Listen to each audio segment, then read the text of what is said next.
State of the Nation.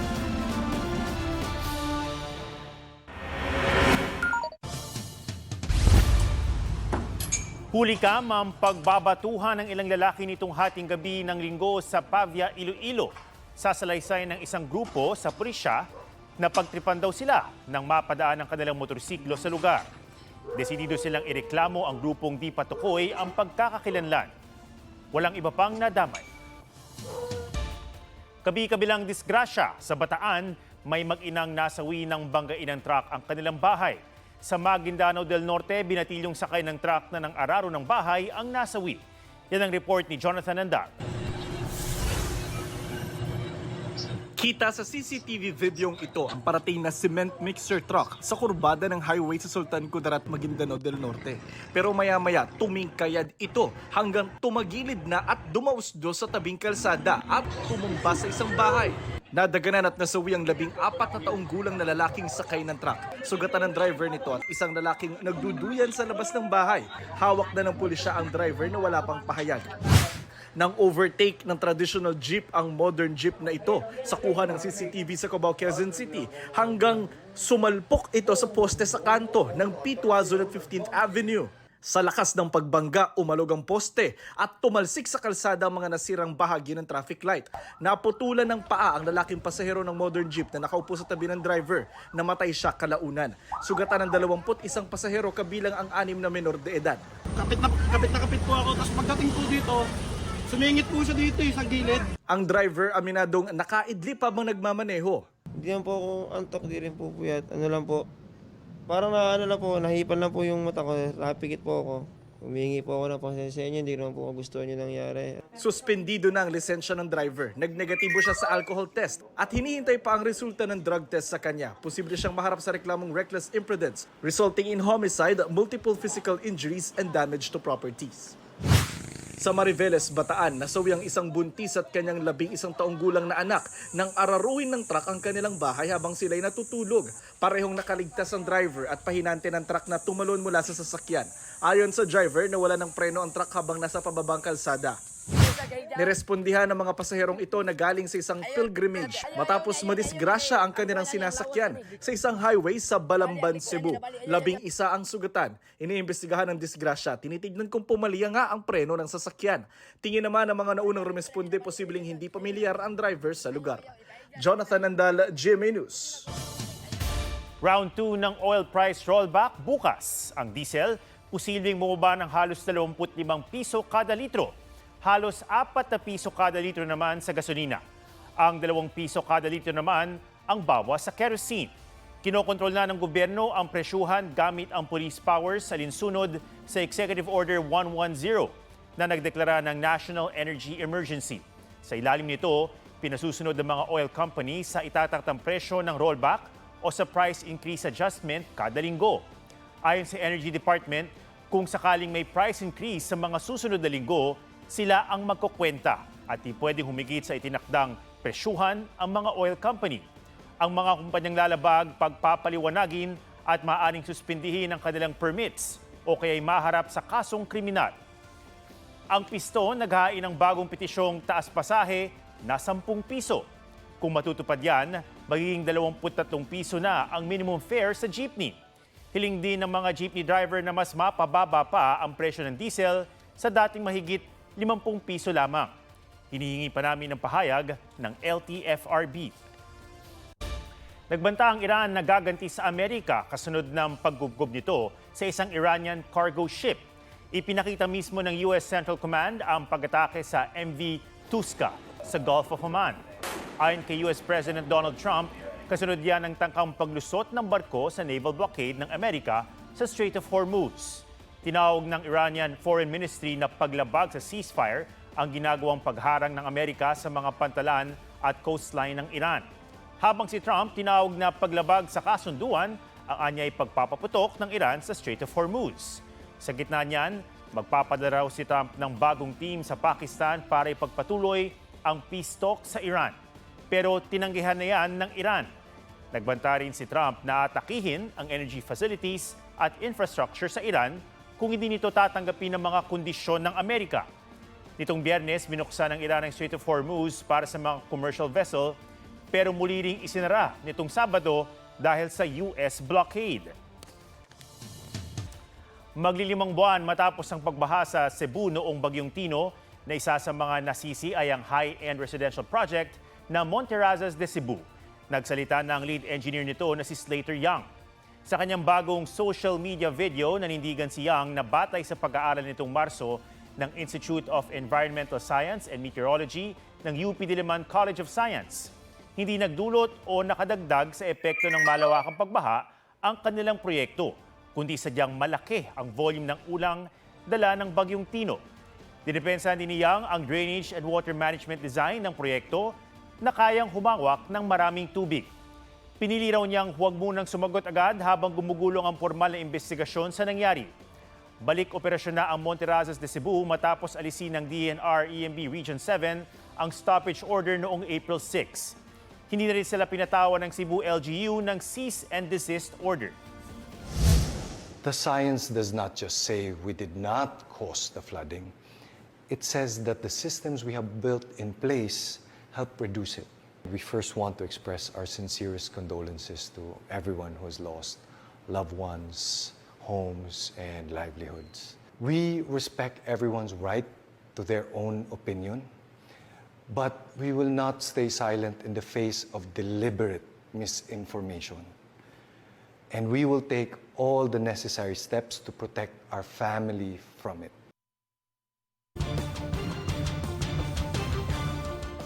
Magkaibigan sa Pangasinan, parehong patay sa pananaksak. Sa Tondo, Maynila naman, nasawi sa hampas umano ng martilyo ang lalaki. Patay rin ang sospek na nakaaway ng biktima. May spot report si Ian Cruz. Hubot-hubad at duguan sa pasilyo sa 8th floor ng kondo sa Tondo, Maynila. Ang lalaking ito na unit owner doon. Buhay pa siya ng datnan ayon sa isa sa mga gwardya, pero dead on arrival na sa ospital.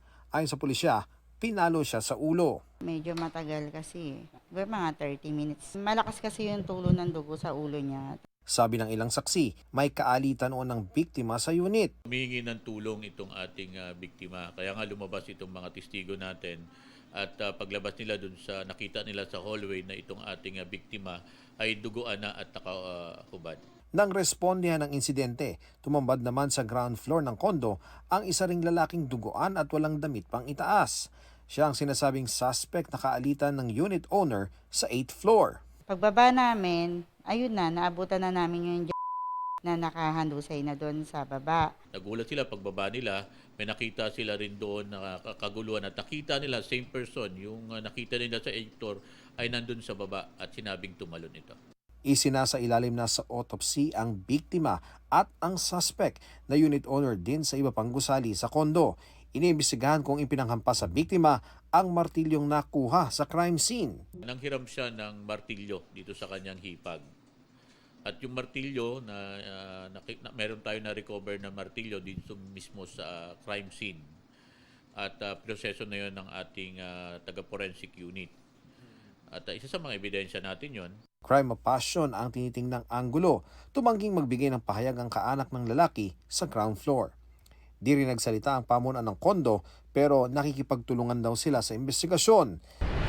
Dalawang babaeng magkaibigan sa San Carlos City, Pangasinan ang pinagsasaksak. Dead on arrival sila sa ospital. Ayon sa kaanak ng isa sa mga biktima, galing sa lamay ang dalawa at nakitulog lang umano ang kanilang kaanak sa bahay ng kaibigan nang mangyari ang krimen. May person of interest na sa pananaksak ang pulisya. Sa Santiago City, Isabela, pinagsasaksak din ng isang gwardyang 69 na taong gulang. Nangyari ang krimen noong kapapasok lang niya sa trabaho. Nagpapagaling siya sa ospital. Tinutugis pa ang suspect. Ian Cruz, GMA News. Bago ngayong gabi, isang pampasaherong bus ang nahulog sa bangin sa Pagbilao, Quezon. Batay sa inisyal na investigasyon, 2 ang nasawi, habang hindi bababa sa 30 ang nasugatan. Galing Bicol at biyaheng Maynila ang bus ng maaksidente. Inaalam pa ang sanhi ng disgrasya. Tiniyak ni Pangulong Bongbong Marcos na gagawin ng lahat para maiuwi si dating Congressman Zaldico na hawak pa rin ng mga otoridad sa Czech Republic.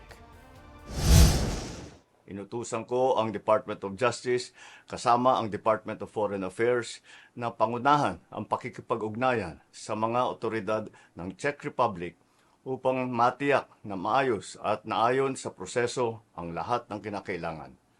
Magpapadala rin ng high-level coordination team upang tutukan ito. We will bring Saldico home and we will do so in accordance with the law. He will answer to the Filipino people. Hindi pa malinaw kung kailan target maibalik sa bansa si Ko. Paliwanag dito ng Pangulo, may mga legal na proseso pang dapat gawin at sundin ng dalawang bansa. Sa mga post noong isang linggo, sinabi ng Pangulo na nitong Huwebes nagtangka si Ko na tumawid ng Czech Republic patungong Germany. Pero dahil kulang sa travel papers, hindi siya pinatawid sa German border. Kinukumpirma ng Czech Police na nagkaroon ng intervention kaugnay kay Ko. Pero wala raw silang alam na specific information dahil hindi raw sila ang nag-iimbestiga sa kaso kundi ang kanilang Ministry of Justice. Naharap si Ko sa kasong graft at malversation kaugnay sa mahigit 280 million pesos na maanomalya umanong dike project sa Oriental Mindoro. Nagpaparumi pa rin sa hangin sa Metro Manila ang usok galing sa nasusunog na Navotas landfill. Isang taga-Ubando na lumikas dahil sa usok ang nasawi dahil nahirapang huminga. May report si Rafi Tima. Nagbabaga pa rin ang Old Navotas landfill mula nang masunog ito noong April 10. Sa katabing Ubando, Bulacan, baka madagdagan pa ang mga evacuee. Posible kasing palikasin na ang mga nakatira sa dalawang barangay na pinakamalapit sa landfill. Yung toxicology results nila is mataas, mapipilitan kami ilikas lahat ng mga nandoon sa barangay Salambaw at Binwangan. Isang evacuee na maraming comorbidities ang nasawi nang mahirapang huminga kagabi. Sinubugan pa siyang isugod sa ospital. Sabi ng Municipal Health Officer ng Ubando, dumarami pang nagkakasakit. 3 bata na nga raw ang dinala sa isang ospital sa Navotas para mapa-x-ray nang makita ng sintomas ng pneumonia. Based on sa history po, may mga ubo po na 1 week. Then sa physical examination naman po, meron na po akong retraction and crackles po na napapakinggan po sa baga. Yes, so baka consider po sa pneumonia. Ang the best po talaga is mapatayin natin yung sunog. Ngayon, kung hindi ko mapatay agad yung sunog, dapat yung mga lugar na apektado ay magsara ng mga pintuan at bintana ang mga taong nasa loob ng bahay. At kung hindi ko kakayanin ng basta-basta sarado, magsuot nga po ng N95 or KN95 mask. Patuloy na tinatambakan ng lupa ang mga nasusunog na basura. Nakakapasok na rin sa landfill ang mas maraming truck at heavy equipment matapos maidugtong ang kalsadang ito mula sa mainland ng Navotas. Batay sa thermal drone video ng Manila LGU, malawak pa rin ang apoy sa ilalim ng basura. Halos hindi nabawasan ang pinagmumula ng makapal na usok, kaya kanina umaga pansin ang makapal na haze sa Metro Manila. Sa latest air quality monitoring ng Environmental Management Bureau sa NCR, ilang syudad sa Metro Manila ang nagtala ng unhealthy, very unhealthy at acutely unhealthy na kalidad ng hangin simula nitong weekend. Sa Cebu City, nakapagtala rin ng very unhealthy na air quality ang Environmental Management Bureau o EMB7. Dulot ito ng mataas na konsentrasyon ng local air pollutants sa Metro Cebu. Mula pa nitong weekend, bukod pa sa sobrang init ng panahon at usok mula sa mga nangyayaring sunog doon. Pinag-iingat ng mga otoridad ang mga taga Metro Cebu, lalo na ang mga may iniindang karamdaman. Hinihikayat ang pagsusot ng N95 face mask at pinaiiwasan muna ang paglabas ng bahay kung hindi kinakailangan. Rafi Tima, GMA News. Today is #Lookalike Day. Napa-second look ka rin ba sa ilang kapusong magkakamuka? Gaya ni na Heart Evangelista at Caprice Cayetano, Annalyn Baro at Isabel Ortega, Kylie Padilla at South Korean superstar na si Han So-hee, Gabby Garcia at Michelle D. Ang face card and body ni MMD, it's really giving sa isang fashion event. Pero sa gitna ng pagrampa ng Miss Universe Philippines 2023 at Sparkle Beauty, may konting mishap sa sapatos, pero syempre that's why you train and your job is to make it not obvious na may nangyayaring mali. The show must go on din para sa Team Jolly, Sofia Pablo at Allen Ansay na nakaranas ng technical difficulty. Medyo nagka-aberya kanina sa music. Talaga makikita mo yung bawat bawat isa talagang tulungan para mas matuloy pa rin yung show. Naglalakad po ako, yun yung peak na nawala talaga yung music. So, na-stress ako ng slight, but sabi ko the show must go on. Full circle moment naman ito para kay the Master Cutter star, Max Collins. Nakita ko yung mga bagets. Alala ko a decade ago, I was one of them. And now to be one of the veterans is like, wow, it's so inspiring. I was like, wow, I've came a long way. Head turner din ang mag-best friends na David Licauco at Dustin Yu sa runway, habang effortlessly charming si Sangre Adamus Kelvin Miranda. Sa kabila ng kanyang pagluluksa ngayon sa pagpanaw ng kanyang ama. Katrina Son, GMA News.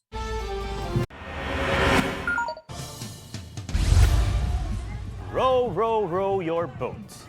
Glow, glow, glow pa yan. Yan ang Glow in the Dark International Dragon Boat Festival 2026 sa Tagbilaran, Bohol.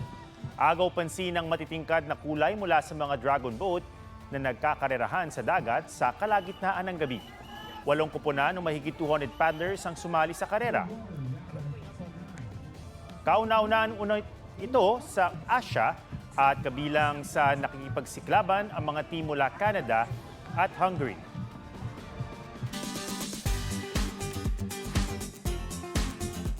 Ang malalim na pagkakaibigan di kumpleto pag walang katuwaan. Lumutang yan sa pakulo nilang synchronized swimming na Animoy Olympics ang kanilang outing. Pusuan na yan sa report ni Darlene Kai. May Summer Olympics yata sa Pilipinas? Mga synchronized swimmer umariba sa paglabas? Unang tumalon, dive pa lang pang champion. Ang grupong ito mula Sampao, Isulan, Sultan Kudarat, nahasa raw sa subject nilang aquatics. Saktong may outing sa birthday ng kaibigan. Noong una raw ay simpleng laro-laro pero hinangaan sa dive na pang pro. Ang mga humamon mula sa Cotabato City, hanep sa steps. Paano ba naman mga miyembro ng dance troupe? At sa farewell party nila, kumasa sa TikTok challenge ang mga tropa. Partida, on the spot pa nga. Pero may mga lumamang mula naman sa Davao City. Akala mo'y mga alamang. Sa synchronized swimming nila, may cannon dive. Sinundan pa ng underwater jive. Hanggang sa may palifting pa. At most of all, silang lahat best in discipline. Kaya 10 out of 10 sa mga netizen. Darlene Kai, GMA News. At yan ang mga balitang dapat niyong malaman. Ito ang GMA News. Walang kinikilingan, walang pinoprotektahan. Noon at ngayon, serbisyong totoo. Ako po si Ato Maraulio at ito ang State of the Nation.